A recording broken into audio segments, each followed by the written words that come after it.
Halo teman-teman, Assalamualaikum warahmatullahi wabarakatuh. Kembali lagi bersama saya Aulia Sapitri Lubis, NIM 22202000034, Prodi Statis Matematika, Ruang TLM 1. Nah teman-teman, di sini saya mempunyai soal tentang program linear, di mana soalnya ialah PT Bakery memproduksi 3 jenis roti kering yaitu pia, bolu kismis, dan coklat keju dengan keuntungan tiap jenis produk masing-masing Rp 150, 400, dan 500.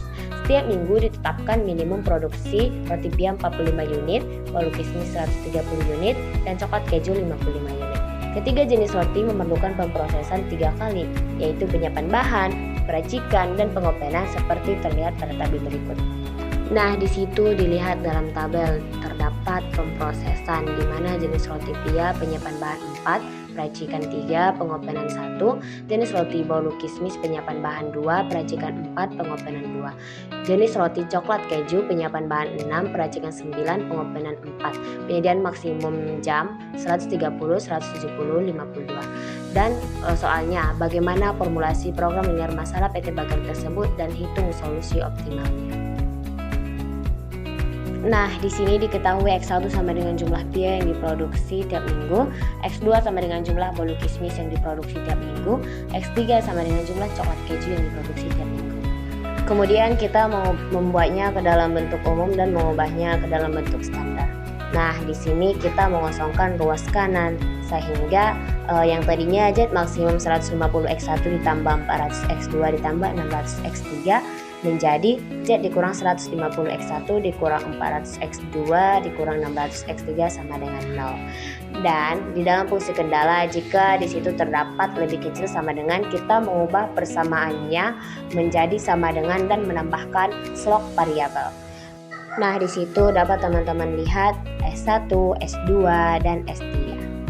Sehingga fungsi kendalanya 4x1 ditambah 2x2 ditambah 6x3 ditambah s1 sama dengan 130. Begitu juga seterusnya. Kemudian kita memasukkan fungsi kendala tersebut ke dalam tabel. Nah, di sini dapat teman-teman lihat di situ ada variabel basis dan NK itu nilai kanan serta indeks.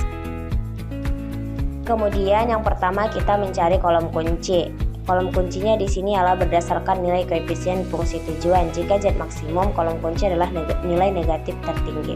Nah, di sini kolom kuncinya itu berarti X3 karena di situ negatif 600 merupakan nilai tertinggi negatif. Kemudian yang kedua kita mencari baris kunci. Baris kunci adalah baris yang memiliki nilai indeks positif terkecil. Indeks itu sama dengan nilai kanan per kolom kunci, yang dimana dapat kita temukan nilai indeksnya itu sama dengan 13.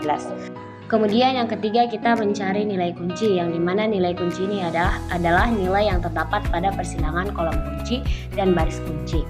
Tadi kan sudah kita temukan kolom kunci itu sama dengan X3 dan baris kunci itu sama dengan S3. Nah, persilangan antara keduanya itu nilainya adalah 4.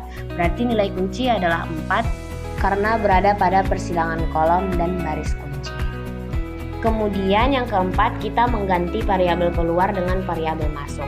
Variabel baris pada baris kunci diganti dengan variabel pada kolom kunci. Kemudian yang kelima kita mencari nilai baru pada baris kunci, yaitu membagi masing-masing nilai baris dengan kunci. Tadi kan kuncinya itu 4, kemudian variabel keluar itu adalah S3. Nah, di situ dapat teman-teman lihat S3 itu sama dengan S3 itu di situ 1 2 4 00 152. Kemudian kita bagi dengan nilai kunci, yaitu dibagi dengan 4. Kemudian yang keenam kita mencari nilai baru pada baris lain, atau nilai lama dikurang nilai baru baris kunci dikali dengan nilai kolom kunci. Dapat teman-teman lihat pada baris S1 nilai lama dan nilai baru. Dapat teman-teman lihat sesuai dengan warnanya. Baris S1 nilai lamanya itu 4, 2, 6, 1, 0, 0, 130, sedangkan nilai baru 1/4, 2/4, 1, 0, 0, 1/4, dan 13. Kenapa dia itu dikali dengan 6? Karena nilai kolom kunci pada baris S1 nilainya adalah 6, sehingga dia itu dikali dengan 6. Dan begitu juga seterusnya untuk baris S2 dan baris Z. Dikalikan sesuai dengan kolom pada baris X3. Kemudian kita memasukkan hasil dari nilai baru tersebut ke dalam tabel. Seperti yang teman-teman lihat pada tabel ini. Di situ saya memasukkan nilai lama dengan nilai yang baru. Kemudian untuk menentukan solusi optimal dapat kita lihat pada koefisien fungsi tujuan. Kemudian jika Z maksimum dikatakan optimal apabila nilai pada koefisien tersebut bernilai positif atau 0. Jika kriterianya tidak terpenuhi, maka diulang kembali seperti langkah pertama. Nah, di sini fungsi tujuannya itu masih bernilai negatif, yaitu negatif 100. Kemudian kita mengulangi perbaikan-perbaikan dan perubahan-perubahan sehingga kolom X2 merupakan kolom kunci, X3 baris kunci. Kemudian kita mencari nilai baru lagi seperti sebelumnya, sehingga kita menghasilkan seperti yang ada di dalam tabel. Karena semua fungsi Z sudah tidak ada yang bernilai negatif, maka hasil pada tabel tersebut merupakan nilai optimal, sehingga dapat kita simpulkan Z sama dengan 150x1 ditambah 400x2 ditambah 600x3, yaitu 150 dikali 0 ditambah 400 dikali 26 ditambah 600 dikali 0 sama dengan Rp 10.400. Nah, itu teman-teman hasil dari nilai optimalnya. Nah, teman-teman, di situ saya ada kesalahan, itu sebenarnya 600x3 ya teman-teman, bukan 600x2.